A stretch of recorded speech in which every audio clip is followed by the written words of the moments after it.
கிறிஸ்துவுக்குள் பிரியமான சகோதர சகோதரிகள் யாவருக்கும் கர்த்தராகிய இயேசு கிறிஸ்துவின் நாமத்தினாலே வாழ்த்து கூறி வரவேற்கிறேன். ஒவ்வொரு வாரமும் ஒவ்வொரு தலைப்பின் கீழாக நாம் தேவனுடைய வார்த்தையை தியானித்துக் கொண்டு வருகிறோம். இந்த வாரம் இந்த தலைப்பின் கீழாக நாம் தேவனுடைய வார்த்தையை தியானிக்க போகிறோம் என்றால், பலவீனத்திலே என் பலன் பூரணமாய் விளங்கும். ஏன் இந்த தலைப்பு அப்படின்னு பாத்தீங்கன்னா, நம்மள நிறைய பேருக்கு ஏதோ ஒரு விதத்துல உடல்ல ரொம்ப பலவீனமா இருக்கும், சோர்ந்து போயிடும். ஏதோ ஒரு விதத்துல நமக்கு வியாதிகள், நோய் நொடிகள் வந்துகிட்டே இருக்கு.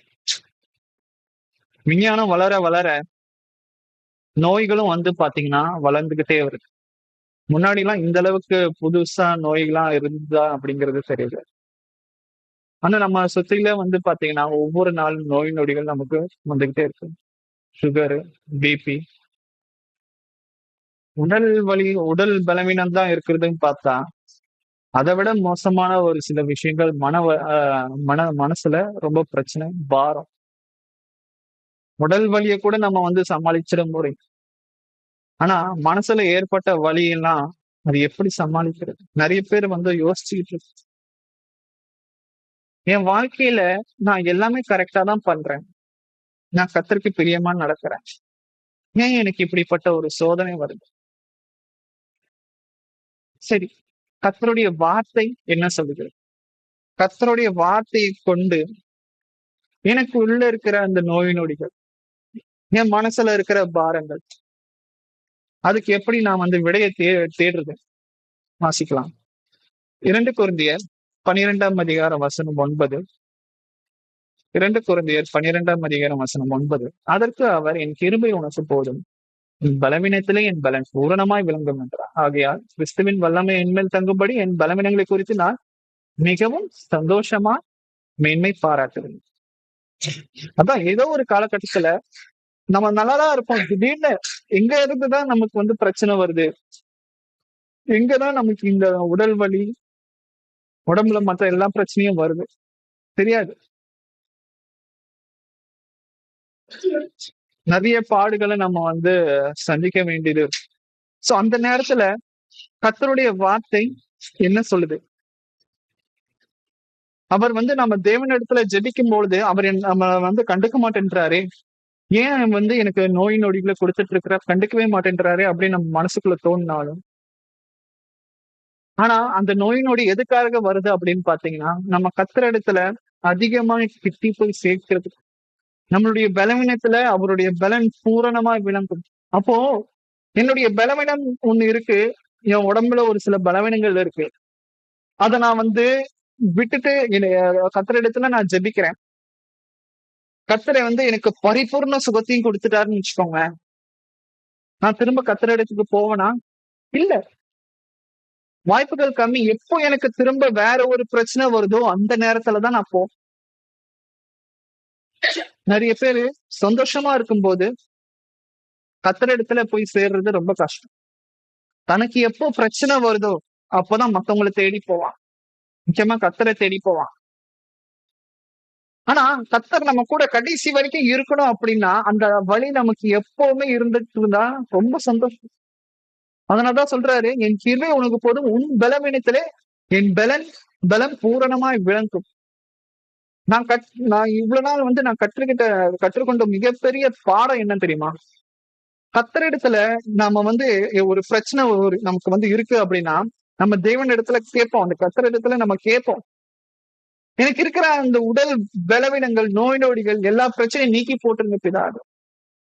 இல்லைன்னா எனக்கு மனசு ரொம்ப கஷ்டமா இருக்கு, என்னை சுற்றிலும் எக்கச்சக்க பிரச்சனை, கடன் தொல்லைகள், அந்த கடன் பிரச்சனையில இருந்து நான் என்னை விலக்கி போட்டுருங்க.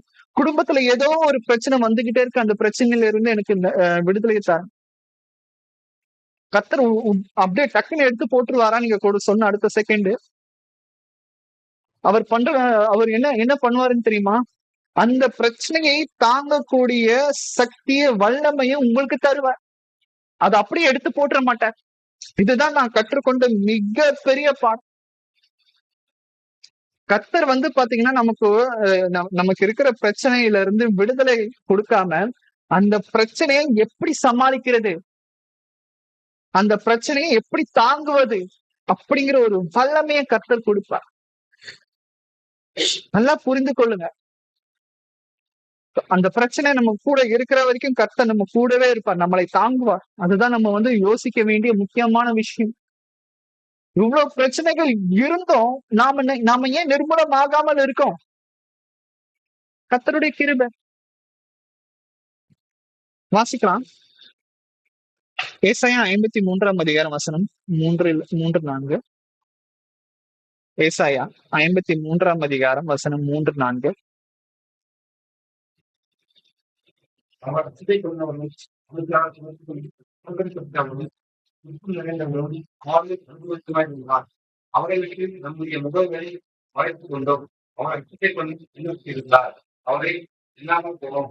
மெய்யாகவே அவர் நம்முடைய பாடல்களில் கொண்டு நம்முடைய துக்கங்களை போன்றார். நாமோ அவர் தேவனால் துக்கத்தில் பாதிக்கப்பட்டு தூய்மைப்பட்டவர் என்று இருந்தோம்.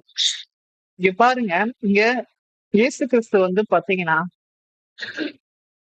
அவரும் ஒரு தேவன். அவர் வந்து இந்த பூமியில நமக்காக ஒரு மனுஷ ரூபம் எடுத்து, ஒரு சாதாரணமான மனுஷன் எப்படிப்பட்ட ஒரு பாடுகளை அனுபவிக்கிறானோ, நம்ம ஈஸியா சொல்லிடலாம், பிதாவே நீங்க வந்து கடவுளா இருக்கீங்க. ஆனா ஒரு மனுஷனா இருந்து அந்த வேதனையை அனுபவிச்சதா உங்களுக்கு தெரியும் அப்படின்ட்டு நம்ம ஒரு சில நேரங்கள்ல நினைச்சிருப்போம். நாம இல்லைன்னா கூட மத்தவங்க யாராச்சும் நினைச்சிருப்பாங்க. அதுக்குதான்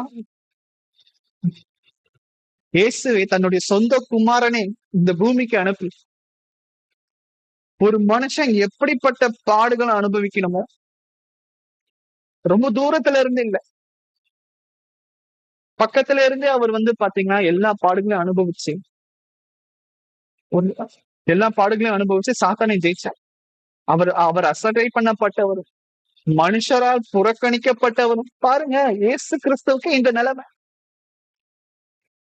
நான் என் குடும்பத்துக்கு நிறைய விஷயங்கள் பண்றேன், ஆனா யாருமே என்னை கண்டிக்கவே மாட்டேன்றாங்க, அசட்டை பண்றாங்க. மனுஷரால் புறக்கணிக்கப்பட்டவர். நான் என் குடும்பத்துக்கு தேவையான எல்லா விஷயங்களும் பண்றேன், நான் மத்தவங்களுக்கு தேவையான எல்லா விஷயங்களும் பண்றேன், வேலை இடத்துல கூட என்னால முயன்ற வேலையை நான் வந்து பண்றேன், ஆனா யாருமே என்ன கண்டுக்க மாட்டேங்கிறாங்க. புறக்கணிக்கப்பட்டவரும் துக்கம் நிறைந்தவரும் பாடு அனுபவித்தவருமா இருந்தார். அவரை விட்டு நம்முடைய முகங்களை மறைத்துக் கொண்டோம். ஒரு சாதாரணமான மனுஷன் எப்படிலாம் பாடு அனுபவிக்கணுமோ, கர்த்தராகிய இயேசு கிறிஸ்து இந்த பூமியில இருக்கும் பொழுது எல்லா பாடுகளையும் அனுபவிச்சு அவர் அசட்டை பண்ணப்பட்டிருந்தார். நாமும் அவரை மதிக்காமற் போனோம். சொந்த ஜனங்களை ஏற்றுக்கொள்ளாம போயிட்டாங்க. மெய்யாகவே அவர் நம்முடைய பாடுகளை ஏற்றுக்கொண்டு நம்முடைய துக்கங்களை சுமந்தார். நாமோ அவர் தேவனால் அடிபட்டு பாதிக்கப்பட்டு சிறுமைப்பட்டவர் என்று எண்ணினோம். பாருங்க, நமக்காக ஒருத்தவங்க ரொம்ப கஷ்டப்பட்டு நிறைய சாக்ரிஃபைஸ் பண்ணி நிறைய நமக்காக தியாகம் பண்ணி இருப்பாங்க. ஆனா நாம என்ன நினைப்போம்? இவர் பண்ண பாவம், அதனாலதான் இவனுக்கு இப்படிப்பட்ட ஒரு கேடு. ஆனா அவங்களுக்கு தான் அந்த வலி வேதனை என்னன்னு தெரியும். நான் உங்களுக்காக தானே பாடுபடுறேன். ஒரு தகப்பன் இருக்கான், ஒரு தாய் இருக்கான் ஒரு குடும்பத்துல அப்படின்னா பிள்ளைகள் ஈஸியா சொல்லிடுவாங்க, நீ பண்ண பாவம் தான் அது உன் தலையில வந்து சேருது, நீ பண்ண பாவம் தான் உன் தலையில வந்து சேருது. ஆனா அவங்களுக்கு அந்த பிள்ளைகளுக்கு தெரியுமா? அந்த பிள்ளைகளோட எதிர்காலத்துக்காக தான், அந்த பிள்ளைகள் நல்லா வாழணும் அப்படிங்கிறதுக்காக தான் தன்னுடைய தகப்பனும் தாயும் எல்லா வழியும் தாங்கிட்டு இருக்காங்கிறது அந்த பிள்ளைகளுக்கு தெரியும். அதே போலதான் நம்மளுடைய பாவங்களை சுமந்து தீர்க்கிறதுக்காக கர்த்தராகிய இயேசு கிறிஸ்து இந்த பூமியில எல்லா பாடுகளையும் அனுபவிச்சார். அவர் தேவனால் அடிபட்டு பாதிக்கப்பட்டு சிறுமைப்பட்டவர் என்று எண்ணினோம். பாருங்க, இயேசு கிறிஸ்துவுக்கு இப்படிப்பட்ட ஒரு நிலைமை. மத்திய 26ஆம் அதிகாரம் வசனம் 38. அப்பொழுது அவர் மத்திய 26ஆம் அதிகாரம் வசனம் 38. அப்பொழுது அவர் என் ஆத்மா மரணத்துக்கு ஏதுவான துக்கம் கொண்டிருக்கிறது. அவருக்கு தெரிஞ்சு போச்சு, நம்ம வந்து இறக்க போறோம். ஒரு மனுஷன் இயற்கையா சாகிறது வேற, ஆனா அடிப்பட்ட அவமானப்பட்டு கொலை பண்ணப்படுறது வேற. இங்க அப்படிதான் வந்து கர்த்தராகிய இயேசு கிறிஸ்துக்கு நடக்குது. என் ஆத்மா, அதாவது நமக்கு நமக்கு நம்ம வந்து ஏதோ ஒரு காலகட்டத்துல இறக்க போறோம் அப்படிங்கிறது நம்ம எல்லாருக்குமே தெரியும். ஏன்னா பிறப்புன்னு ஒண்ணு இருந்தா கண்டிப்பா எல்லாருக்குமே இறப்புன்னு ஒண்ணு இருக்கும். ஆனா நமக்கு தெரியாத ஒரு விஷயம் என்ன அப்படின்னா, நாம எங்க, எப்போ, எப்படி மறிக்க போறோம்ங்கிறது யாருக்குமே தெரியாது. முன்கூட்டியே தெரியாது. நிறைய பேருக்கு தெரியாது. ஆனா இயேசு கிறிஸ்துக்கு முன்னாடியே தெரிஞ்சிருச்சு. அவர் எப்படி மறிக்க போறார், எங்க மறிக்க போறார் அப்படின்னு சொல்லி. அப்போ அது தெரிஞ்சதுக்கு பிறகு அவருடைய ஆத்மா எப்படி இருக்கும் கொஞ்சம் யோசிச்சு பாருங்க. ஒவ்வொரு நாளும் நரக வேதனையோட, அதான் இங்க சொல்றாரு, என் ஆத்மா மரணத்துக்கு ஏதுவான துக்கம் கொண்டு இருக்கிறது.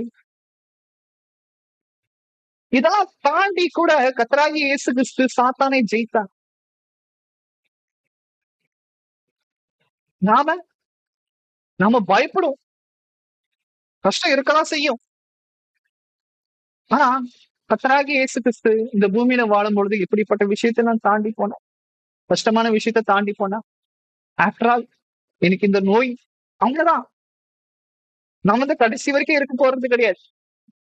அப்போஸ்தலனாகிய பவுல் சொல்றார், கிறிஸ்து எனக்கு ஜீவன், சாவு எனக்கு ஆதாயம். சாவு எதுக்கு ஆதாயம் நம்ம யோசிக்கணும். ஏன் வந்து சாவ அப்போஸ்தலனாகிய பவுல் ஆதாயமா கருதுறாருங்கிறது யோசிக்கணும். செத்தாதான் நம்ம வந்து இந்த பூமியில விதைக்கப்பட்டா மாத்திரம்தான் நம்ம கர்த்தராகிய இயேசு கிறிஸ்துவின் இடத்துல போக முடியும். அப்ப நமக்கு இங்க இருக்கிற ஒவ்வொருத்தருக்கும் சாவுங்கிறது என்ன? ஆதாயம். லாசர் லாசர் வந்து இறக்கும்போது கூட கர்த்தராகிய இயேசு கிறிஸ்து கண்ணீர் விடுகிறார். யோவான் 11ஆம் அதிகாரம் வசனம் 35 வாசிக்கும் பொழுது இயேசு கண்ணீர் விட்டார். இந்த வசனத்தை நம்ம நல்லா யோசிக்கணும். இயேசு கிறிஸ்து வந்து பாத்தீங்கன்னா லாசரு ரொம்ப நோய் நொடியா இருக்கான்.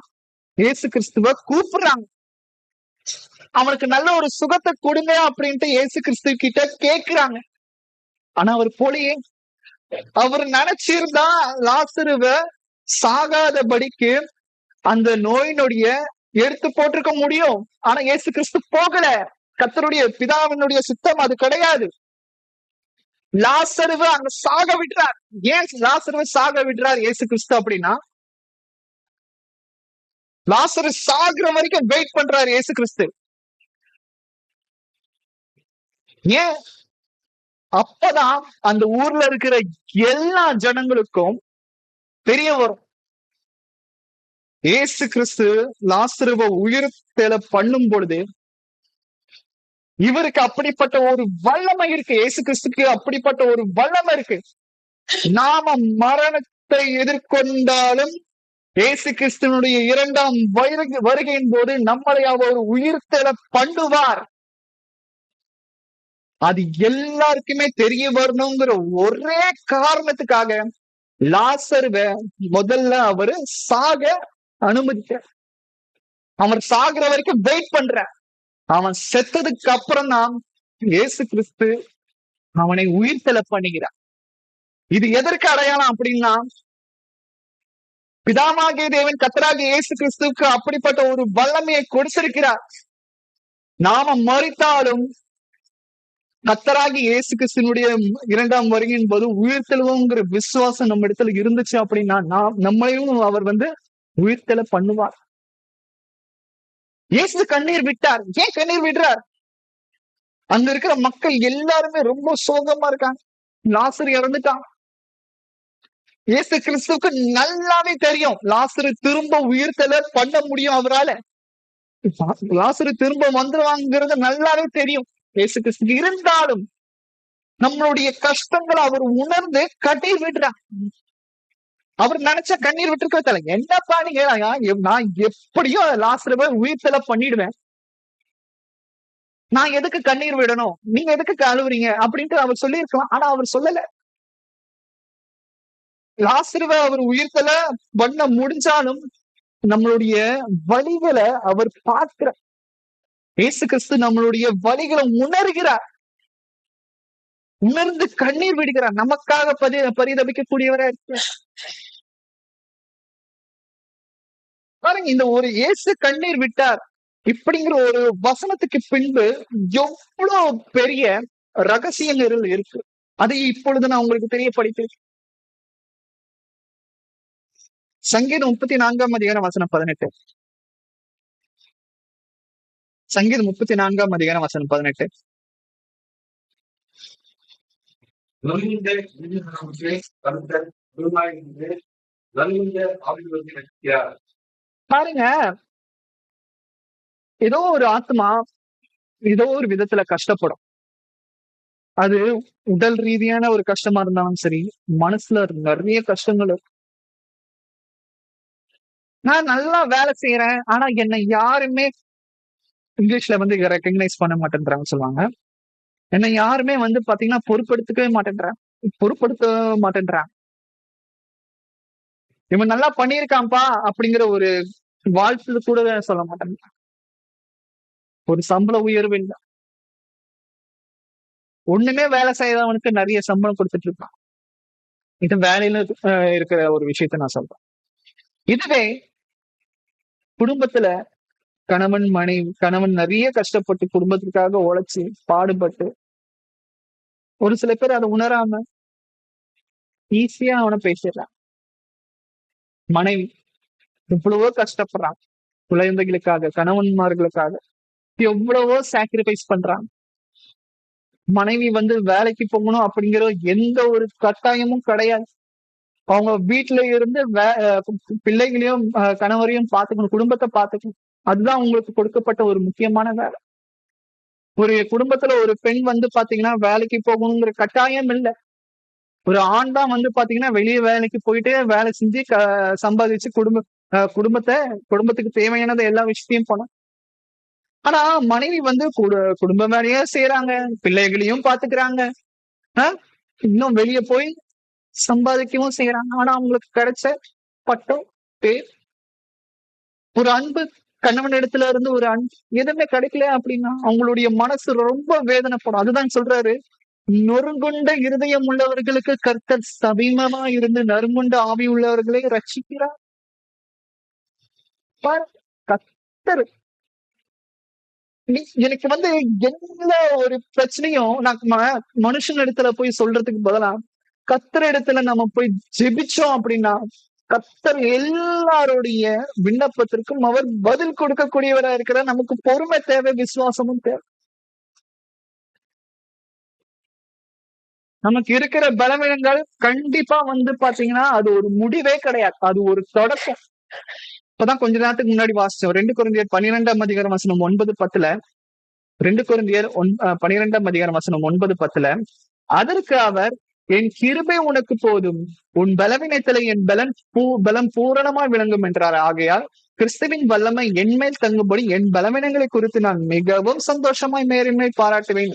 அந்தபடி நான் பலவீனனாய் இருந்த போதே பலமுள்ளவனாய் இருக்கிறேன். ஆகையால் கிறிஸ்துவின் நிமித்தம் எனக்கு வரும் பலவீனங்களிலும் நிந்தைகளிலும் நெருக்கங்களிலும் துன்பங்களிலும் இடுக்கண்களிலும் நான் பிரியப்படுகிறேன். பாருங்க, நம்ம கர்த்தராகிய இயேசு கிறிஸ்துவை பத்தி மத்தவங்களுக்கு சொல்லும் பொழுது அவரை பத்தி பேசாத, சொல்லாத, நிறைய பேர் கடிந்து கொள்வாங்க. நீங்க எதுக்கு வந்து பாத்தீங்கன்னா கிறிஸ்துவ மதத்தை போய் தெளிக்கிற? கிறிஸ்துவங்கிறது ஒரு மதம் கிடையாது, அது ஒரு மார்க்கம், வழி, நித்திய ஜீவனுக்கு போகிற ஒரு வழி. இந்த காலத்துல அப்படிதான் இருக்கு. நான் உன்னுடைய மதத்தை உனக்கு தெளிக்க மாட்டேன், நீ உன்னுடைய மதத்தை நீ எனக்கு தெளிக்காத. ஆனா கிறிஸ்துக்குள்ள வர விரும்புகிற ஆத்மாக்களையே வந்து பாத்தீங்கன்னா நிறைய பேர் தடுத்து போடுவாங்க. அந்த ஒரு ஆத்மா இயேசு கிறிஸ்துவ பத்தி நல்லா தெரிஞ்சுக்கணும், நித்திய ஜீவனை அடையணும் அப்படின்ட்டு எதிர்பார்ப்பாங்க. நாம அவங்களுக்கு போய் சொல்லும் போது கூட வந்து பாத்தீங்கன்னா ஒரு சில பேர் வந்து தடுத்து போடுவாங்க. பாருங்க, கிறிஸ்துவின் நிமித்தம் எனக்கு வரும் பலவீனங்களிலும் நிந்தைகளிலும் நெருக்கங்களிலும் துன்பங்களிலும் இடுக்கண்களிலும் நான் பிரியப்படுகிறேன். நல்லா யோசிக்கணும். நாம வந்து வாழ்க்கையில நேர்மையா கர்த்தருக்கு பிரியமா நடக்கும் பொழுது நமக்கு என்னதான் சோதனை வந்தாலும் நமக்கு கவலைப்பட தேவையில்லை. ஏன்னா கர்த்தர் நிமித்தமா நான் எப்பவுமே நேர்மையா நடக்கிறேன். யாருக்கிட்டையும் நான் லஞ்சம் வாங்குறது கிடையாது, யாருக்கிட்டையும் நான் வந்து புறம் பேசுனதும் கிடையாது, யாருக்கிட்டையும் நான் பொய் பேசுனதும் கிடையாது. ஒரு சின்ன விஷயமா இருந்தாலும் பெரிய விஷயமா இருந்தாலும் நான் உண்மையே பேசி பழகியிருக்கேன். என் வேலையில நான் உண்மையா இருந்திருக்கேன், என் குடும்பத்துல எல்லாருக்குமே, என் பிள்ளைகளுக்கு நான் உண்மையா இருந்திருக்கேன், என் கணவருக்கு நான் உண்மையா இருந்திருக்கேன், என் மனைவிக்கு நான் உண்மையா இருந்திருக்கேன். அப்போ உண்மையா நடக்கிற எல்லாருக்குமே வந்து பாத்தீங்கன்னா பிரச்சனை வரதான் செய்யும். துன்பங்கள் வரதான் செய்யும். இடுக்கண்களிலும் நான் பிரியப்படுகிறேன். வர்றது நல்லதுதான். கர்த்தர் நம்ம கூட இருக்கிறாருன்னு அர்த்தம். நமக்கு இருக்கிற பலவீனங்கள் பாத்தீங்கன்னா நல்லதுதான். அதுதான் பாத்தீங்கன்னா கர்த்தர் நமக்கு கூட இருந்து நமக்கு பலனை கொடுக்கிற ஒரு ஆரம்பமே. ஒருவேளை நமக்கு நோய் நொடியே இல்ல, வாழ்க்கையில நமக்கு இது ஆசைப்படுற எல்லா விஷயம் தொடர்ந்து கிடைச்சுக்கிட்டே இருக்கு, அடம் பிடிச்சு நான் வாங்கிட்டு இருக்கேன் அப்படின்னா, எல்லாமே நமக்கு ஈஸியா கிடைக்குது அப்படின்னா கர்த்தர் நம்ம பட்சத்துல இல்லவே இல்லைன்னு அர்த்தம். நல்லா புரிஞ்சுக்கோங்க. நான் எதிர்பார்க்கறது எல்லாமே எனக்கு ஈஸியா கிடைக்குது, கேட்ட அடுத்த செகண்டே கிடைக்குது அப்படின்னா கர்த்தர் நம்ம கூட இல்ல. நான் ரொம்ப சந்தோஷமா எந்த ஒரு நோய் நொடியும் இல்லாம இருக்கேன் அப்படின்னா கர்த்தர் என் கூட இல்லைன்னு. எனக்கு நோய் நொடி இருக்கு, எனக்கு வலி இருக்கு, வேதனை இருக்கு அப்படின்னா நம்ம கர்த்தர் என் கூட இருக்கிறார். அவர் என் கூட இருந்து எல்லா இடுக்கண்களிலும் என்னை விலக்கி காத்து கொண்டு வருகிறார். என்னடா ஒரு பிரச்சனை போகுது,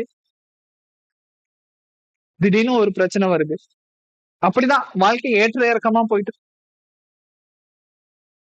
ஆனா கர்த்தர் பாத்தீங்கன்னா எல்லா பிரச்சனைகளையும் நம்ம கூட இருந்து அந்த பிரச்சனை சால்வ் பண்றதுக்கு நல்ல ஒரு ஞானத்தை அறிமை புத்தி நமக்கு கொடுக்கக்கூடியவரா இருக்கிறார். உதாரணத்துக்கு யோபு உங்க எல்லாருக்குமே நல்லா தெரியும். யோபுக்கு பாத்தீங்கன்னா யோபு 13ஆம் அதிகாரம் வசனம் 15, யோபு 13ஆம் அதிகாரம் வசனம் 15, அவர் என்னை கொன்று போட்டாலும் அவர் மேல் நம்பிக்கையா இருப்பேன், ஆனாலும் என் வழிகளை அவருக்கு முன்பாக ஒரு உபகாரம் பண்ணேன். பாருங்க, இப்படி எப்படிதான் இப்படிப்பட்ட ஒரு விசுவாசம் இப்படிப்பட்ட மனுஷனுக்கு இருக்கு. நமக்கு அப்படிப்பட்ட ஒரு விசுவாசம் இருந்துச்சுன்னா நம்ம எங்கேயோ எப்பயோ நிறைய விஷயங்கள் சாதிச்சிருக்கோம். நம்ம இழந்ததை திரும்ப பெற்றிருக்கலாம். இங்க பாருங்க, யோபு பாத்தீங்கன்னா வாழ்க்கையில எல்லா விஷயத்தையும் இழந்துட்டான். தன்னுடைய சொந்த பிள்ளைகளையும் இழந்துட்டான், சொத்தை இழந்துட்டான், அவங்க உடம்புல இருக்கிற எல்லா பலத்தையும் இழந்துட்டான். அவங்க மனைவி சொல்றாங்க தேவனை தூஷிச்சு ஜீவனை விடு அப்படின்ட்டு. ஆனா யோபுடைய பதில் என்ன? அவர் என்னை கொன்று போட்டாலும் அவர் மேல் நம்பிக்கையா இருப்பேன். பாருங்க, அந்த கடைசி அவன் மூச்சு இருக்கிற வரைக்கும் கர்த்தர் இடத்துல நம்பிக்கை வைக்கிறான். கர்த்தர் அவனை இழந்ததை டபுள் மடங்கு திரும்பி கொடுக்கிறார். யோபு 42ஆம் அதிகாரம் வசனம் 10 கூட நம்ம வாசிக்கும் பொழுது, யோபு தன் சிநேகிதருக்காக வேண்டுதல் செய்த போது கர்த்தர் அவன் சிறையிருப்பை மாற்றினார். யோபுக்கு முன்னிருந்த எல்லாவற்றை பார்க்கிலும் இரண்டத்தனையாய் கர்த்தர் அவனுக்கு தந்தருளினார். பாரு,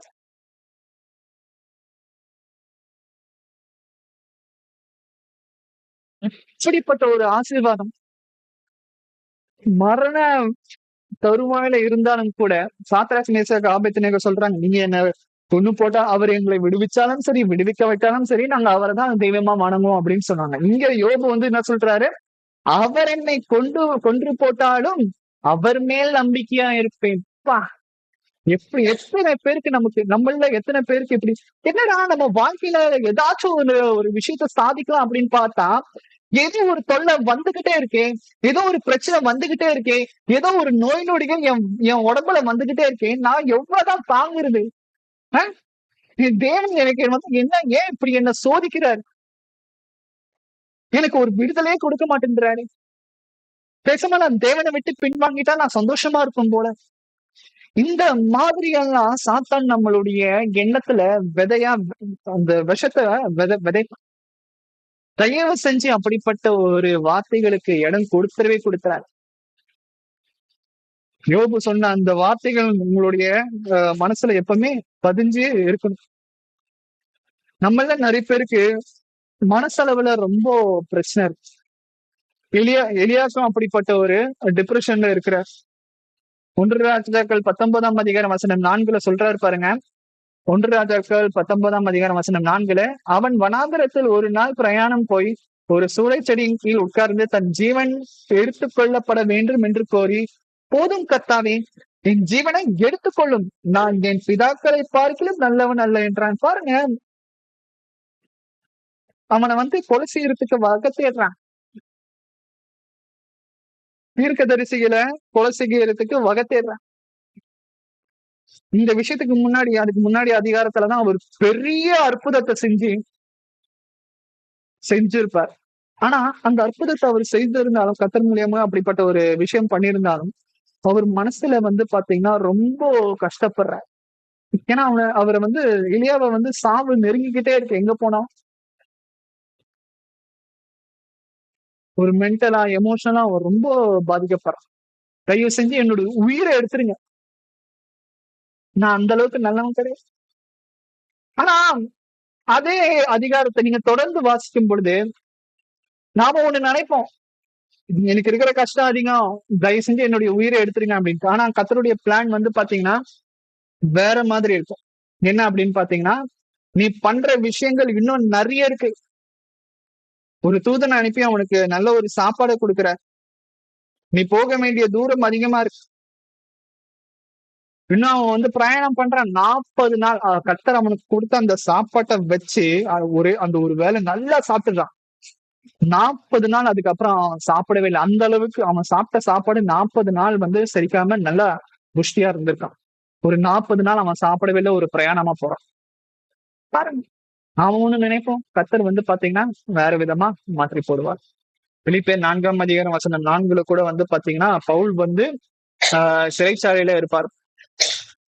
அவர் அடிக்கப்பட்டிருப்பார், தனியா விடப்பட்டிருப்பார்.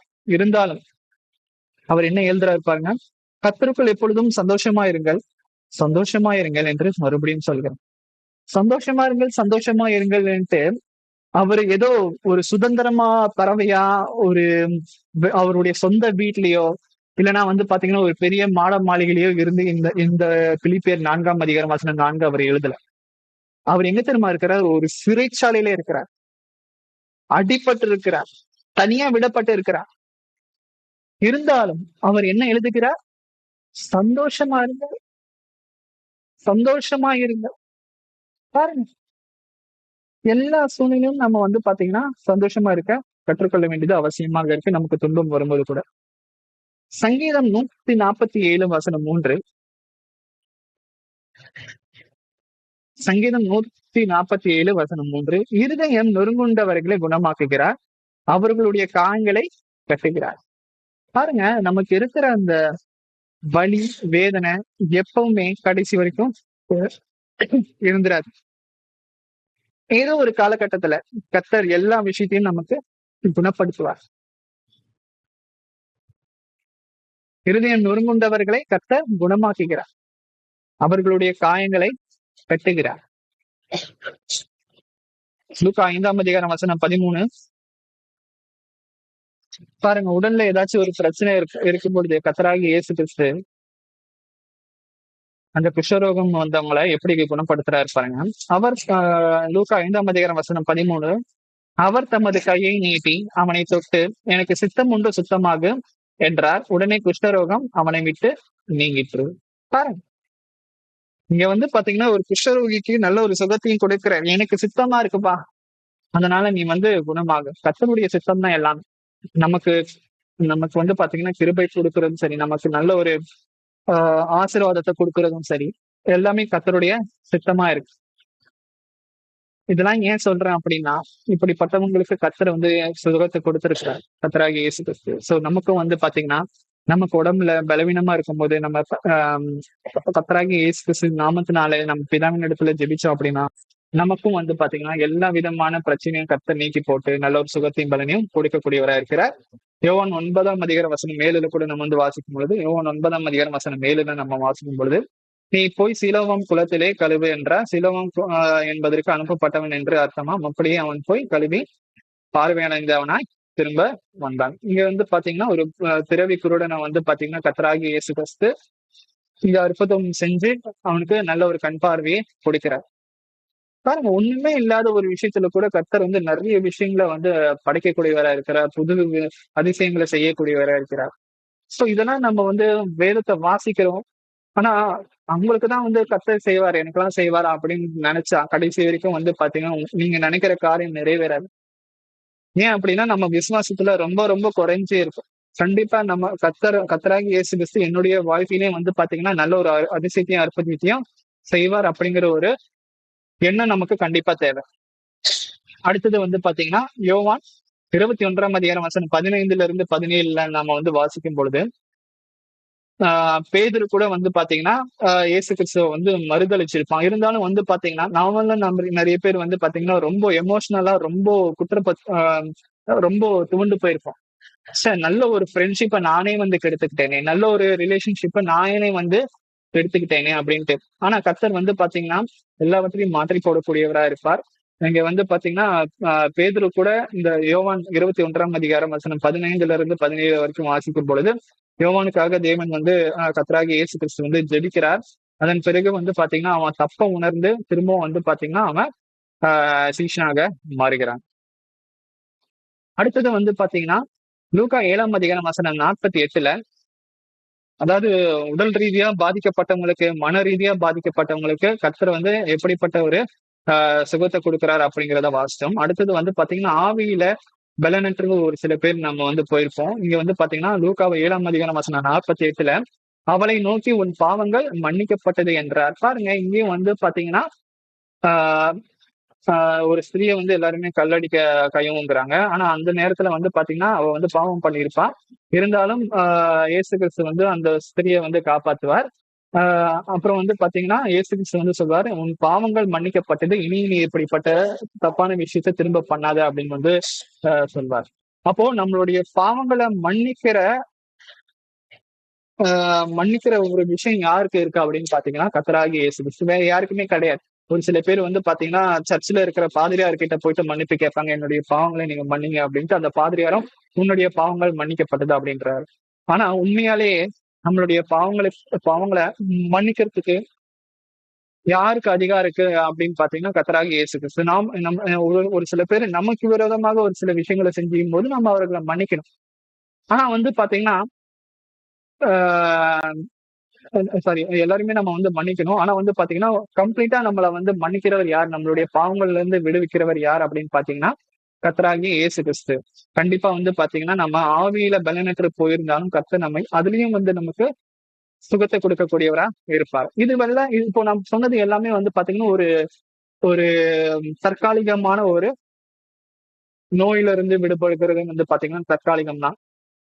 சரிங்களா? நம்ம பிரச்சனையில இருந்து விடுபடுகிறது, துயரத்துல இருந்து விடுபடுகிறதும் ஒரு தற்காலிகம் தான். ஆனா அதை தாண்டிலும் வந்து பாத்தீங்கன்னா ஒரு நிச்சயமான ஒரு விடுதலைய, ஒரு நிச்சயமான ஒரு ஆசீர்வாதத்தை கர்த்தர் நமக்கு கொடுக்கிறார். அது என்ன அப்படின்னு பார்க்கும் பொழுது வெளிப்படுத்தின விசேஷம் 21 வசனம் 4 வாசிக்கும் பொழுது வெளிப்படுத்தின விசேஷம் 21 வசனம் 4, அவர்களுடைய கண்ணீர் யாவையும் தேவன் துடைப்பார், இனி மரணமும் இல்லை, துக்கமும் இல்லை, அலறுதலும் இல்லை, வருத்தமும் இல்லை, முந்தினவைகள் ஒளிந்து போயின என்று விளம்பினது. இந்த பூமியில நம்ம வாழ்ற வரைக்குமே நம்ம வந்து கஷ்டம்தான் படுவோம் அப்படின்ட்டு என்ன சொல்றது, கஷ்டப்படுறது நல்லதுதான். ஆனா வந்து பாத்தீங்கன்னா அந்த கஷ்டம் வந்து பாத்தீங்கன்னா கொஞ்ச நாள் இருக்கும், கொஞ்ச நாள் போகும், கொஞ்ச நாள் இருக்கும், கொஞ்ச நாள் போகும். ஆனா இந்த கஷ்டம்லாம் எப்போ நமக்கு கம்ப்ளீட்டா தீரும் அப்படின்னு பாத்தீங்கன்னா கர்த்தராகிய இயேசு கிறிஸ்து 2ஆம் வருகையின் போது நியாயத்தீர்ப்பு நாட்களுக்கு பிறகு நமக்கு எந்த ஒரு கவலையும் இருக்காது. இனி மரணமும் இல்லை, துக்கமும் இல்லை, அலறுதலும் இல்லை, வருத்தமும் இல்லை, முந்தினவைகள் ஒளிந்து போயின என்று விளம்பினது. பாருங்க, எத்தனை பேர் நம்ம இதை விசுவாசிக்கிறோம்? கொஞ்சம் யோசிச்சு பாருங்க. நமக்கு இருக்கிற கஷ்டங்கள் எல்லாருமே வந்து பாத்தீங்கன்னா நம்ம மரணத்துக்கு பிறகு, இயேசு கிறிஸ்து வந்ததுக்கு பிறகு, நம்ம உயிர் தெழுந்ததுக்கு பிறகு வந்து நல்லபடியா நியாயத்தீர்க்கப்பட்டு பரலோக ராஜ்யம் போயிட்டோம் அப்படின்னா, பரலோக ராஜ்யத்துக்கு நம்ம டிக்கெட் வாங்கிட்டோம் அப்படின்னு வச்சுக்கோங்களேன், மரணம், அதாவது 2வது மரணம் நம்மளை ஆட்கொள்ளாது. முதல் மரணம் தான் நம்மளை எல்லாருமே ஆட்கொள்ளும். ஏன்னா இந்த பூமியில நம்ம பிறந்த எல்லாருக்குமே முதலாவது மரணம் இருக்கு. அது நல்லவனா இருந்தாலும் சரி, கெட்டவனா இருந்தாலும் சரி, நீதிமானா இருந்தாலும் சரி, துன்மார்க்கனா இருந்தாலும் சரி, முதலாவது மரணம் எல்லாருக்குமே இருக்கு. ஏன்னா இயேசு கிறிஸ்துவுக்கும் இருந்தது. ஆனா அவர் மரணத்தை ஜெயித்தார். கர்த்தராகிய இயேசு கிறிஸ்துவை கொண்டு நாமளும் அப்படிப்பட்ட ஒரு மரணத்தை ஜெயிப்போம். அதன் பிறகு வந்து பாத்தீங்கன்னா இப்ப நம்ம அனுபவிக்கிற எந்த ஒரு கஷ்டமோ, நாம பரலோக ராஜ்யத்துக்கு போனதுக்கு பிறகு எதுவுமே இருக்கு, அந்த கஷ்டம் எதுவுமே இருக்காது. மரணமும் இல்லை, துக்கமும் இல்லை, அலறுதலும் இல்லை, வருத்தமும் இல்லை. நிறைய பேர் நினைச்சுக்கிட்டு இருக்கோம், இந்த பூமியில நான் படுற கஷ்டம் தான் இருக்கிறதுல மிகப்பெரிய கஷ்டம், என் கஷ்டம் யாருக்குமே வரக்கூடாது. அப்படி இல்லை. நம்ம தவறு செஞ்சு நரகத்துக்கு போனோம்னு வச்சுக்கோங்களேன், அவ்வளவுதான். கர்த்தருக்கு பிரியமில்லாம நடந்து நரகத்துக்கு போனோம் அப்படின்னு வச்சுக்கோங்களேன், ஐயோ நான் பூமியில இருக்கும்போது எனக்கு எவ்வளவோ கர்த்தர் வாய்ப்பு கொடுத்தாரு, அதெல்லாம் வந்து நாங்க மதிக்காம தெனாவட்ட நான் இருந்தேன். ஆனா இப்போதான் எனக்கு வந்து கர்த்தர் வந்து நல்ல ஒரு தெளிவை கொடுத்திருக்கார். ஆனா நான் அந்த நேரத்துல நரகத்துல இருக்கிறேனே, ரொம்ப வேதனையா இருக்கு. ஒவ்வொரு நாளும் நமக்கு நரகம், ஒவ்வொரு நாளும் நமக்கு கஷ்டம், துக்கம். அந்த துக்கம் வந்து பாத்தீங்கன்னா, அந்த வேதனை வந்து பாத்தீங்கன்னா முடிஞ்சிடாது, தொடர்ந்து இருக்கும். இப்போ நம்ம பூமியில இருக்கும்போது நமக்கு இருக்கிற கஷ்டம் கொஞ்ச நாள் இருக்கும், போயிடும். பரலோக ராஜ்யத்துக்கு போனோம்னா சுத்தமா எந்த ஒரு துக்கமும் இல்ல, மரணமும் இல்ல, அலறுதலும் இல்ல, வருத்தமும் இல்ல. ஆனா நரகத்துக்கு நம்ம போயிட்டோம்னு வச்சுக்கோங்களேன், இப்போ சொல்லுகிற எல்லாமே வந்து பாத்தீங்கன்னா தொடர்ந்து இருக்கும். துக்கம் தொடர்ந்து இருக்கும், அலறுதல் தொடர்ந்து இருக்கும், வருத்தம் தொடர்ந்து இருக்கும். பாருங்க, எது நமக்கு வேணும் அப்படிங்கறது நம்ம முடிவு பண்ணணும். அப்போ நம்ம இப்ப அனுபவிக்கிற வேதனையை ரொம்ப நமக்கு வந்து கம்மின்னு நினைச்சுக்கணும். இப்ப நமக்கு இருக்கிற வேதனைகள் சந்தோஷம். உலகத்துல இருக்கிறவங்க நிறைய பேரு கர்த்தருக்கு பிரியமே இல்லாம நடக்கிறான். ஆனா அவன்லாம் ரொம்ப சந்தோஷமா இருக்கான். கர்த்தருக்கு பிரியமா நடக்கிறவங்க ஏன் கஷ்டப்படுறாங்க அப்படின்னா, இந்த ஒரு காரணத்துக்காக தான். நாம வந்து நித்தியமான சந்தோஷத்தை அனுபவிக்கிறதுக்காக நம்ம இங்க இருந்தே தயாராகும். அவ்வளவுதான், வேற ஒண்ணும் கிடையாது. அதுதான் நம்ம மைண்ட நம்ம வந்து யோசிக்க வேண்டியது அவசியமாக இருக்கு. மார்க் 5ஆம் அதிகாரம் வசனம் 25 இருந்து 34 கூட நம்ம வந்து வாசிக்கும் போது 12 வருஷம் வந்து பாத்தீங்கன்னா பெரும்பாடுள்ள ஸ்திரீ. ஆஹ் அவ வந்து நிறைய என்ன சொல்றது, மருத்துவங்க கிட்ட எல்லாம் போயிட்டு காசெல்லாம் செலவு பண்ணி சிகிச்சை கொடுத்திருக்கா, சிகிச்சை பார்த்திருக்கா. அவங்க எல்லாருமே வந்து பாத்தீங்கன்னா அவளுக்கு இருக்கிற அந்த பலவீனத்தை எடுத்து போட முடியல. 12 வருஷம் வந்து பெரும்பாடுள்ள ஸ்திரீ. ஆனா அவ வந்து ஒரே ஒரு நாள் கர்த்தராகிய இயேசு கிறிஸ்துவினுடைய அந்த அவருடைய துணிய, அவருடைய ட்ரெஸ்ஸ தொட்டதுக்கு அப்புறம் அவர் இடத்துல இருந்து ஒரு வல்லமை புறப்பட்டு அந்த ஸ்திரீக்கு போச்சு. உடனே வந்து பாத்தீங்கன்னா அவ வந்து குணமா.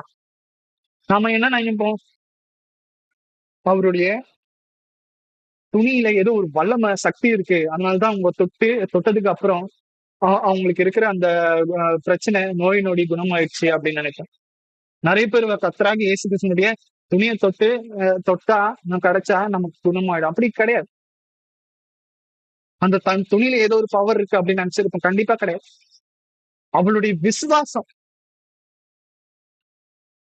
அவளுடைய பலவீனத்திலும் வந்து பாத்தீங்கன்னா அவ விசுவாசமா இருந்தா.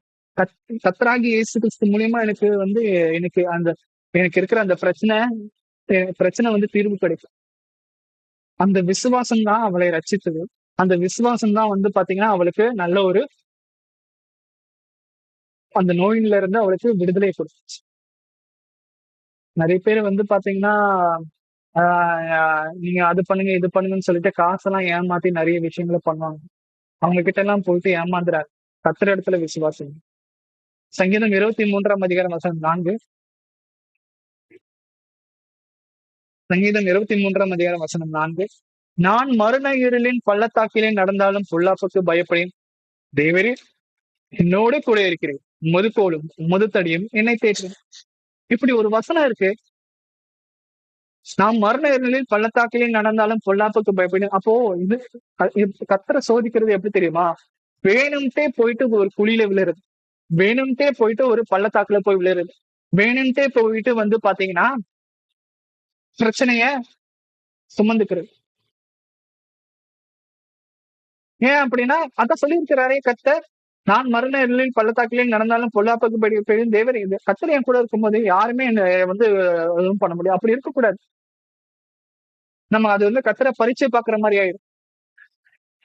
நமக்கா ஒரு பிரச்சனை வரும், நம்ம தேடி போக தேவையில்ல, நமக்கா ஒரு பிரச்சனைகள் வரும். நம்ம வேலை செய்யற இடத்துல அப்படிப்பட்ட ஒரு பிரச்சனைகள் வரும், குடும்பத்துல இருக்கும்போது அப்படிப்பட்ட பிரச்சனைகள் நாமளா தேடி போக தேவையில்ல. அந்த பிரச்சனைகள் ஆட்டோமேட்டிக்கா வரும்பொழுது நம்ம நினைக்க வேண்டிய ஒரே முக்கியமான வசனம் என்ன அப்படின்னு பாத்தீங்கன்னா, தேவரீர் என்னோட கூட இருக்கிற உமது கோலும் உமது தடியும் என்னை தேடி. சாத்ராக் மேஷாக் ஆபேத்நேகோ அவங்க வந்து பாத்தீங்கன்னா அவங்களா தேடி போகல. அவங்க நேர் வழியில நடந்தாங்க. நான் பிதாவாகிய தேவனைதான் கர்த்தரை மாத்திரம் தான் நாங்க வந்து சேவிப்போம் அப்படின்னாங்க. அவங்க கூட இருந்த 4வது நபர் யாரு? அந்த அக்னி ஜுவாலையில போடும் பொழுது கர்த்தராகிய இயேசு கிறிஸ்து கூட இருக்கிறார். அவங்க கூட இருந்த அதே தேவன், அதே இயேசு கிறிஸ்து இப்ப நம்ம கூடயே இருக்கிறார். நம்ம எதற்காக கவலைப்படணும்? என் உடம்புல இவ்வளவு கஷ்டங்கள் இருக்கு. கஷ்டத்தை குறித்து நம்ம வந்து இனி வரும் காலங்கள்ல சோர்ந்து போகாம நம்ம வந்து பாத்தீங்கன்னா, தேங்க்யூ கர்த்தாவே உமக்கு நன்றி. எனக்கு இப்படிப்பட்ட ஒரு கஷ்டத்தை கொடுத்திருக்கு நன்றி. ஏன்னா இந்த கஷ்டத்துல இந்த பலவீனத்துல உம்முடைய பலன் பூரணமாய் விளங்குவதற்காக எனக்கு ரொம்ப ரொம்ப நன்றி பிதா. நீர் அடியனோடு இருந்து அந்த வலியை நீ தாங்கும்படி எனக்கு கொடுத்த நல்ல ஒரு வலிமைக்காக, உம்முடைய ஆவியை நீர் எனக்கு கொடுத்தமைக்காக நன்றி பிதாங்க. அப்போ கர்த்தர் வந்து நம்மள வந்து ஒரு சூப்பரான ஒரு விஷயத்துக்கு ட்ரெயின் பண்றார். எதுக்கு அப்படின்னா, எப்படிப்பட்ட ஒரு வலி, வேதனை, அவமானம், கஷ்டம் வாழ்க்கையில இதுக்கப்புறம் வந்தாலும் கூட நீ ஈஸியா சமாளிச்சிடுவப்பா. ஆ? வலியும் வேதனையும் அவமானமும் வரதவங்க திடீர்னு வரும்பொழுது அவங்க அதை எப்படி ஹேண்டில் பண்றது, அவங்க அதுல இருந்து எப்படி வர்றது முழிப்பாங்க. ஆனா நமக்கு அப்படி கிடையாது. நாம படாத அவமானமே கிடையாது, நம்ம படாத துக்கமே கிடையாது, நம்ம இருக்கிற நம்ம நம்ம சந்திக்காத பிரச்சனையே கிடையாது. எவ்வளவோ பார்த்தாச்சு. இத பார்க்க மாட்டோமா? இதுக்கப்புறம் வர பிரச்சனையை நம்ம வந்து சமாளிக்க மாட்டோமா? இப்ப நம்ம ட்ரெயின் பண்ற நமக்கு பிரச்சனைகள் வரும்போது அந்த பிரச்சனையை எப்படி தாங்குவது அப்படிங்கிற ஒரு சக்தியை தான் கர்த்தர் கொடுப்பார். நல்ல ஒரு வழியை ஏற்படுத்தி கொடுப்பார். அந்த பிரச்சனை கம்ப்ளீட்டா நமக்கு வந்து எடுத்து போட மாட்டார், அவரே எடுத்து போட மாட்டார். அந்த பிரச்சனையில இருந்து நம்ம வெளியே வர்றதுக்கு தேவையான எல்லா தாளந்தும், நல்ல ஒரு ஞானமா இருந்தாலும் சரி, நல்ல ஒரு உடல் வலிமையா இருந்தாலும் சரி, எல்லா விஷயத்தையும் கர்த்தர் நமக்கு கொடுக்கக்கூடியவரா இருப்பார்.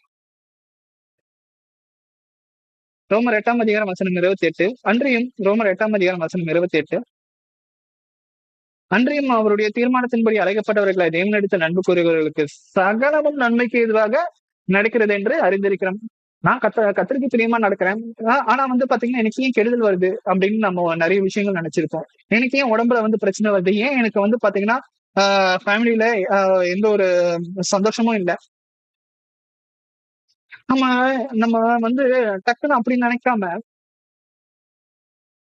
எனக்கு அந்த பிரச்சனை வந்தது நல்லதுதான், ஏன்னா கர்த்தர் என்னை வந்து பின்வாங்க வச்சது நல்லதுதான், எனக்கு அவர் தோல்வியை கொடுத்தது நல்லதுதான், எனக்கு அவர் அவமானம் கொடுத்தது நல்லதுதான். ஏன்னா நான் நிறைய விஷயங்களை நான் தோல்வி அடையும் பொழுது, நான் வந்து அவமானப்படும் போது, நான் எந்த அளவுக்கு நான் தப்பா நடந்திருக்கேன், நான் எந்த அளவுக்கு கர்த்தருடைய கட்டளைக்கு கீழ்ப்படியாம நடந்திருக்கேங்கிறது எனக்கு புத்தி வந்துச்சு. அப்பதான்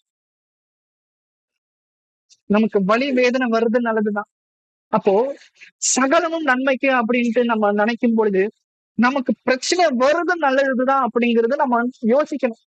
நிறைய பேர் வந்து அப்படி சகலமும் நன்மைக்கு, அப்பா இனி நம்ம வாழ்க்கையில எந்த ஒரு பிரச்சனையும் வராதுப்பா, இனி நமக்கு எல்லாமே நமக்கு பாசிட்டிவ் தான், நம்ம நம்ம பிசினஸ்ல செய்யற எல்லா தொழிலும் நமக்கு முன்னேற்றம் தான், நமக்கு வேலையை செய்யற எல்லா தொழிலும் நமக்கு முன்னேற்றம் தான், இனி நமக்கு உடல்ல எந்த ஒரு பிரச்சனை இருக்கா அப்படின்னு மட்டும் நீங்க நினைச்சிடாது. சகலமும் நன்மைக்கு நமக்கு நமக்கு ஒரு சில டிராபேக்ஸ் வரும், அதாவது நமக்கு வாழ்க்கையில ஒரு சில பிரச்சனைகள் வரும். அந்த பிரச்சனைகள் எதுக்கு அப்படின்னா, நம்மள வந்து கர்த்தர் வந்து காப்பாத்தி இருக்கிறார், அந்த பிரச்சனையை கொடுத்து நம்மளை காப்பாத்தி இருக்கிறார். அப்படி நம்ம நினைக்க வேண்டியது அவசியமாக இருக்கு. ஒரு சில பேர் உதாரணத்துக்கு நான் சொல்றேன், இது வந்து பைபிள்ல இல்ல. காலையில சீக்கிரமா எழுந்திருப்பாங்க, ஆனா பஸ்ல வந்து பஸ்ஸை பிடிக்கிறதுக்கு ஓடுவாங்க, இன்னும் ட்ரெயினை பிடிக்கிறதுக்கு ஓடுவாங்க. எவ்வளவுதான் சீக்கிரமா இருந்துச்சாலும் அவங்க வந்து பாத்தீங்கன்னா நேரத்துக்கு போக முடியாத ஒரு சூழ்நிலை, அந்த பஸ் அவங்க நினைக்கிற டைமுக்கு கிளம்பி போயிடும். என்னடா ஆயிடுச்சு, நான் காலையில சீக்கிரமா இருந்துச்சு, எல்லா விஷயத்தையும் கஷ்டப்பட்டு பண்ணிட்டு போய் இந்த பஸ்ஸை நான் மிஸ் பண்ணிட்டேனே அப்படின்னு நம்ம என்ன நினைப்போம். கர்த்தர் வந்து எல்லாமே சகலமும் நன்மைக்கு ஏதுவாக முடிவு பண்ணினார், இப்போ இந்த பஸ்ஸை நான் மிஸ் பண்ணிட்டேனே அப்படின்னு. ஆனா அந்த பஸ் கொஞ்சம் தூரம் போய் பாத்தீங்கன்னா ஆக்சிடென்ட் ஆயிருக்கு, நிறைய பேர் இறந்துருப்பாங்க. அதுக்கப்புறம் தான் தெரியும் கர்த்தர் ஏன் அந்த பஸ்ஸை நான் மிஸ் பண்ண வைத்தார் அப்படின்னு. நம்மளுடைய வாழ்க்கையில நம்ம நிறைய விஷயங்களை இழக்கிறதும் எல்லாமே நல்லதுதான். முக்கியமா நம்மளுடைய ஆவிக்குரிய ரீதியில நம்ம வளர்றதுக்கு அது ரொம்ப ஏதுவா இருக்கும். சோ அதனால நமக்கு தோல்வி அடையும் போது, அவமானப்படும் போது நம்ம தயவு செஞ்சு கொண்டு போயிடாதுங்க, எல்லாமே நன்மைக்கு அப்படின்னு நினைச்சுப்பாங்க. அதான் இங்க சொல்றாரு, தேவனிடத்தில் அன்பு கூறுவர்களுக்கு சகலமும் நன்மைக்கு ஏதுவாக நடக்கிறது என்று அறிந்திருக்கிறோம். உதாரணத்துக்கு ஆதியாகமம் 37வது அதிகாரத்துல இருந்து 50வது அதிகாரம் வரைக்கும் நம்ம வாசிக்கும் பொழுது, யோசேப்பு யோசிப்பு கர்த்தருக்கு பிரியமா தான் நடந்தான், இருந்தாலும் அவனுடைய சொந்த சகோதரர்கள் அந்த கிணத்துல தூக்கி போட்டாங்க, அவனை கொலை செய்ய பார்த்தாங்க. அதன் பிறகு அவனை வந்து ஒரு அடிமைக்கு எகிப்துல அடிமையா வித்து போட்டாங்க. அங்க எகிப்துல போய் ஒரு அடிமையா இருந்தான். எல்லாருமே அவனை மறந்துட்டாங்க. பாருங்க, அவன் கர்த்தருக்கு பிரியமா தான் நடந்தான். இருந்தாலும் சொந்த சகோதரர்கள் அவனை ஏமாத்திட்டாங்க. போத்திபார் மனைவி அவளை வஞ்சிக்கணும்னு நினைச்சான். ஆனா கடைசி வரைக்கும் அந்த போத்திபார் மனைவி கிட்ட கூட சொல்லுவான், நான் என்னுடைய முதலாளிக்கு நான் துரோகம் பண்ண மாட்டேன். கர்த்தருடைய பார்வைக்கு நான் தீங்கானது நான் செய்ய மாட்டேன். அந்த பாவ சந்தோஷத்துல இருந்து அவன் விலகி போனான். கர்த்தர் அவனை அபரிவிதமாக ஆசீர்வதித்தார். பாருங்க, ஆதியாகமம் 50ஆம் அதிகாரம் 20 சொல்றான் பாருங்க, நீங்கள் எனக்கு தீமை செய்ய நினைத்தீர்கள், தேவனோ இப்பொழுது நடந்து வருகிறபடியே வெகு ஜனங்களை உயிரோடு காக்கும்படிக்கு அதை நன்மையாக முடிய பண்ணினார். பாருங்க, மொத்தம் நமக்கு குழி தோண்டுவாங்க, நாம எப்படா கீழே இறங்குவோம், அசிங்கப்படணும் அப்படின்னு நினைப்பாங்க, வகை தேடுவாங்க, இவனை எப்படா கீழே பிடிச்சு தள்ளலாம். ஆனா நமக்கு என்னதான் படுகொலி வெட்டினாலும், மனுஷங்க நமக்கு எவ்வளவுதான் விரோதமாக செய்தாலும், அவமானப்படுத்தினாலும், கர்த்தர் எல்லா விஷயத்தையும் நமக்கு சாதகமாக நமக்கு நன்மையாக அவர் முடிய பண்ணுவார். எத்தனை பேர் நம்ம இதை விசுவாசிக்கிறோம்? கொஞ்சம் யோசேப்புக்கு கர்த்தர் அப்படிப்பட்ட ஒரு ஆசீர்வாதத்தை கொடுத்தாங்க. அவன் கடைசி வரைக்கும் உண்மையா இருந்தான். அவனுடைய வலி வேதனைகள், அவன் அடிமையா போயிருந்தாலும் கூட கடைசியில எப்படி மாத்தினார்? யாரெல்லாம் அவனை தூக்கி கிணத்துல போட்டாங்களோ கடைசி அவங்களே வந்து பாத்தீங்கன்னா அவன் கால்ல வந்து விழுந்து வணங்குற மாதிரி ஆயிடுச்சு. பாருங்க, இது எல்லாமே நடந்த ஒரு சம்பவம். இது ஏன் உங்களுக்கு நான் சொல்றேன் அப்படின்னா, அன்று இருந்த அதே யோசேப்பு கூட இருந்த அதே பிதாவாகியதே கர்த்தராகிய இயேசு கிறிஸ்து நம்ம கூட இருக்கிற. எனக்கு இருக்கிற பிரச்சனைகள் தான் பெருசு அப்படின்னு நம்ம நினைச்சுக்கிட்டு இருப்போம். தயவு செஞ்சு அப்படி நினைக்காதீங்க. கர்த்தர் நமக்கு ஒரு பிரச்சனை கொடுக்குறாருன்னா அதுல நிறைய விஷயங்கள், நிறைய பாடங்கள் நம்ம கத்துக்கணும். கர்த்தராகிய இயேசு கிறிஸ்துவை நான் பட்ட பாடுகளினாலே கீழ்ப்படிதலை கற்றுக்கொண்டேன் அப்படின்ற.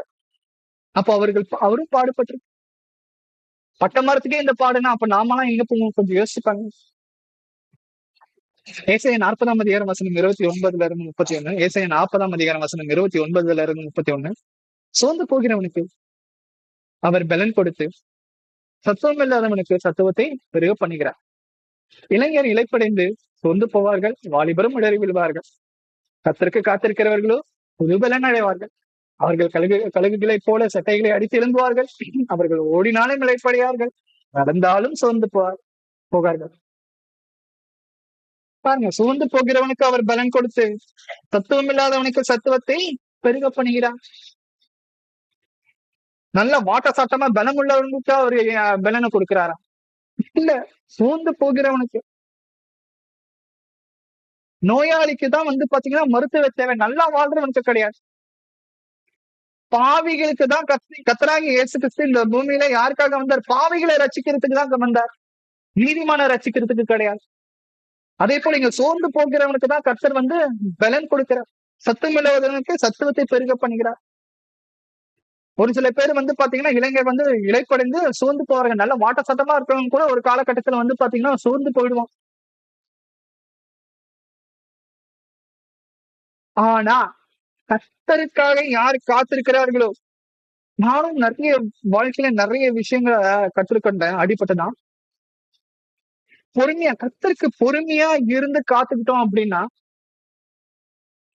அவருடைய அவருடைய கிரியைகளே வேற. நம்ம எண்ணி பார்க்க முடியாத கிரியைகளை அவர் கொடுப்பார். நமக்கு கோபம் வரும், அப்படியே பல்லு அடிக்கணும் போல தோணும். ஆனா எல்லா விஷயத்தையும் நம்ம வந்து கட்டுப்படுத்திட்டு கர்த்தர் இடத்துல ஒப்பு கொடுத்துடுங்க. அதுதான் கர்த்தருக்கு காத்திருக்கிறது. கர்த்தருக்கு காத்திருக்கிறதுனா என்ன? நான் எவ்வளவோ விஷயங்கள் ட்ரை பண்ணிட்டேன், இன்னும் என்னால முடியாது, உங்க இடத்துல நான் ஒப்படைக்கிறேன். அப்போ வந்து நம்ம கர்த்தருக்கு காத்திருக்கிறோம். பிள்ளைகளை வந்து நல்ல வலை பாதிக்கு வரணும் அப்படின்னு சொல்லிட்டு நம்ம எவ்வளவு விஷயம் ட்ரை பண்ணிட்டோம். அடிச்சு கூட பார்த்துட்டோம், சொல்லி கூட பார்த்துட்டோம், இன்னும் நிறைய விஷயங்கள் பண்ணி பார்த்துட்டோம். இருந்தாலும் என்னுடைய மகன் என்னுடைய மகள் நான் சொல்ற பேச்சு கேட்க மாட்டேன்றாங்க. கர்த்தர் இடத்துல ஒப்பு கொடுத்துக்கிறேன். கர்த்தருக்காக காத்திருங்க. கர்த்தர் கண்டிப்பா அவர்களை வந்து ஏற்ற காலத்துல அவங்க வந்து மனம் திரும்பும்படி செய்வார். உங்களுடைய வழிக்கு வரும்படி அவர் செய்வார். அதான் கர்த்தருக்கு காத்திருக்கிறவர்களோ புது பலன் அடைவார்கள். அவர்கள் கழுகுகளைப் போல செட்டைகளை அடித்து எழும்புவார்கள். அவர்கள் ஓடினாலும் இளைப்படையார்கள், நடந்தாலும் சோர்ந்து போவார்கள். உங்க எல்லாருக்குமே தெரியும். அண்ணாள் வந்து பாத்தீங்கன்னா, அவங்களுக்கு வந்து கல்யாணம் ஆகி ரொம்ப வருஷமா குழந்தையே கிடையாது. அந்த காலத்திலயும் குழந்தை இல்லாதவங்கள மட்டப்படுத்துவாங்க. இந்த காலத்திலயும் வெளியே சொல்லணும்னா கூட நிறைய பேர் மனசுக்குள்ளே வச்சுப்பாங்க. அண்ணாள் ரொம்ப புலம்புறாங்க. 1 சாமுவேல் 1ஆம் அதிகாரங்கள நல்லா வாசிங்க அப்படின்னா நல்லா தெரியும். இருந்தாலும் வந்து அண்ணாளுடைய ஜெபத்திற்கு கர்த்தர் வந்து பதிலளிக்கிறார். அவங்க சொன்ன மாதிரியே சாமுவேல சபைக்கு கொடுத்தாங்க. ஆராதனை காரியங்கள்ல கொடுத்தாங்க. ஃபர்ஸ்ட் குழந்தை அவங்களுக்கு பிறக்குது சாமுவேல். அவங்க வந்து பாத்தீங்கன்னா மத்தவங்களால மலடி இன்னும் நிறைய பேர் சொந்த சபையிலே வந்து பாத்தீங்கன்னா அவங்களுக்கு நல்ல ஒரு இதுல பண்ண மாட்டாங்க. பட் ஸ்டில் இருந்தாலும் வந்து பாத்தீங்கன்னா கர்த்தர் அன்னாளுக்கு இறங்கி ஒரு நல்ல பிள்ளையை கொடுக்கிறார். ஆண் பிள்ளை சாமுவேல் தீர்க்கதரிசியை கொடுக்கிறார். அதுக்கப்புறம் சாமுவேல் வந்து அவங்க அவங்க பொருத்தனை பண்ண மாதிரி சபைக்குள்ள கொடுத்துடுறாங்க. அதன் பிறகு வந்து பாத்தீங்கன்னா அண்ணாவுக்கு நிறைய குழந்தைகள் பிறக்குது. ஏன்னா கர்த்தருடைய கிருபை தான். கலாத்தியர் 6ஆம் அதிகாரம் வசனம் 2 ஒருவர் பாரத்தை ஒருவர் சுமந்து. கலாத்தியர் 6ஆம் அதிகாரம் வசனம் 2 ஒருவர் பாரத்தை ஒருவர் சுமந்து இப்படி கிறிஸ்துவனுடைய பிரமாணத்தை நிறைவேற்றுங்கள். பாருங்க, மத்தவங்களுக்கு கெடுதல் வருது, என் சத்துருக்கு கெடுதல் வருது. இதுக்காக தான் நான் ரொம்ப நாள் வெயிட் பண்ணிட்டு இருந்தேன். அவன் எப்படா கீழே விழுவான், அவனுக்கு எப்படா பிரச்சனை வரும், அவனுக்கு நான் சொல்லி காமிக்கலாம். நீ என்ன எவ்வளவு மட்டப்படுத்தின, நீங்க என்ன எவ்வளவு கேவலப்படுத்தின, அதை சொல்லி காமிக்கிறதுக்காக நம்ம வந்து வெயிட் பண்ணிட்டு இருக்க கூடாது. நிறைய பேர் அப்படிதான் வெயிட் பண்ணிட்டு இருக்காங்க. ஆனா கர்த்தர் சொல்ற ஒரு விஷயம் என்ன தெரியுமா? கலாத்தியர் 6ஆம் அதிகாரம் வசனம் 2 ஒருவர் பாரத்தை ஒருவர் சுமந்து. தன்னுடைய சத்துருக்களும் ஏதாச்சும் ஒரு பிரச்சனை வந்ததுன்னா நம்ம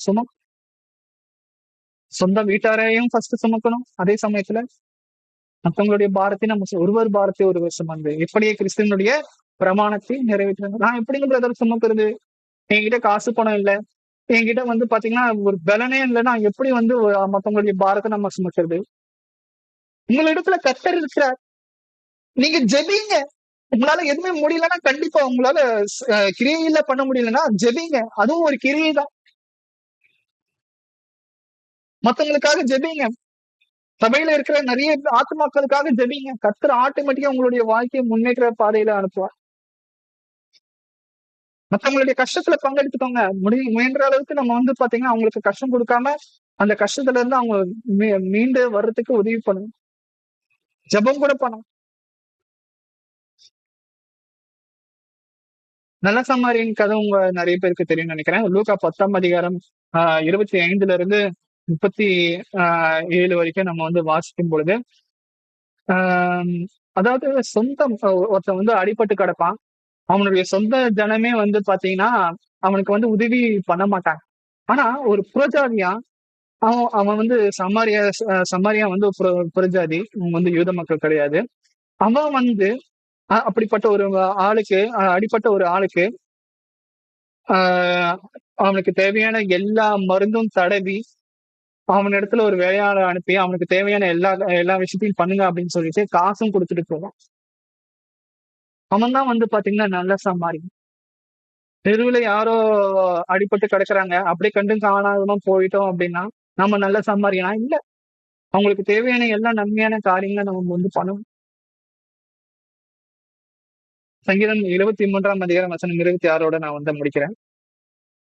சங்கீதம் 73ஆம் அதிகாரம் வசனம் 26 என் மாம்சமும் என் இருதயமும் மாண்டு போகிறது, தேவன் என்றென்றைக்கும் என் இருதயத்தின் கண்மணியும் என் பங்குமா இருக்கும். பாருங்க, உடம்புலயும் பிரச்சனை, என் மனசுலயும் எக்கச்சக்க பிரச்சனை. ஆனா தேவன் என்றென்றைக்கும் என் இருதயத்தின் கண்மலையும் என் பங்குமா இருப்பான். எனக்கு இருக்கிற பிரச்சனைகள் வர்றது எனக்கு ரொம்ப சந்தோஷம் தான். ஏன்னா கர்த்தர் என் எல்லா பிரச்சனையும் என் கூட இருந்து என் கூடவே இருக்கிறார். எனக்கு தேவையான எல்லா நன்மைகளும் செய்கிறார். ஒரு ஒரு ஆபீஸ் இருக்கு, ஒரு டீம் இருக்கு, ஒரு லீடர் இருக்கிறாரு. அவனுக்கு கீழ ஒரு 4 பேர் ஒர்க் பண்றாங்க. ரொம்ப கஷ்டப்படுறாங்க. அஹ் அஹ் ரொம்ப உதவி பண்றதுக்கு இல்லாம இருக்காங்க. அந்த லீடர் என்ன பண்ணணும்? வந்து உதவி செய்யணும். உதவி செய்யலைன்னா கூட ஒரு உபத்திரவம் பண்ணக்கூடாது. ஆனா அந்த லீடர் வந்து என்ன பண்ணுவான்னா, நீங்களே பாத்துக்கோங்கப்பா, எல்லா பிரச்சனையா இருந்தாலும் நீங்களே பாத்துக்கோங்க. ஏதாச்சும் டவுட்னா நீங்களே கிளியர் பண்ணிக்கோங்க. ஆனா எனக்கு வந்து ரிசல்ட் வேணும் அப்படின்ட்டு அந்த லீடர் சொல்லும். அது தப்பான ஒரு தலைமை. உண்மையான தலைமை என்ன தெரியுமா பண்ணணும்? அவன் உள்ள இறங்கி அவன் கூடயே அந்த அந்த 4 பேர் ரொம்ப கஷ்டப்படுறான் அப்படின்னா, அவன் கூட சேர்ந்து அந்த கஷ்டத்த மீண்டு வர்றதுக்கு தேவையான எல்லா நன்மையான காரியங்களும் பண்ணணும்.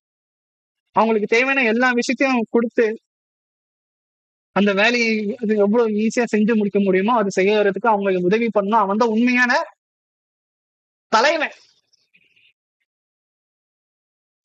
கர்த்தராகிய இயேசு கிறிஸ்து நம்ம கூட எப்பவுமே இருக்கிறார். நமக்கு இருக்கிற உடல் பலவீனமா இருந்தாலும் சரி, பலவீனமா இருந்தாலும் சரி, கர்த்தர் நம் தேவன் என்றென்றைக்கும் என் இருதயத்தின் கண்மலையும் என் பங்குமா இருப்பார். நம்ம கூட எப்பவுமே இருப்பார். கைவிட்டுற மாட்டார்.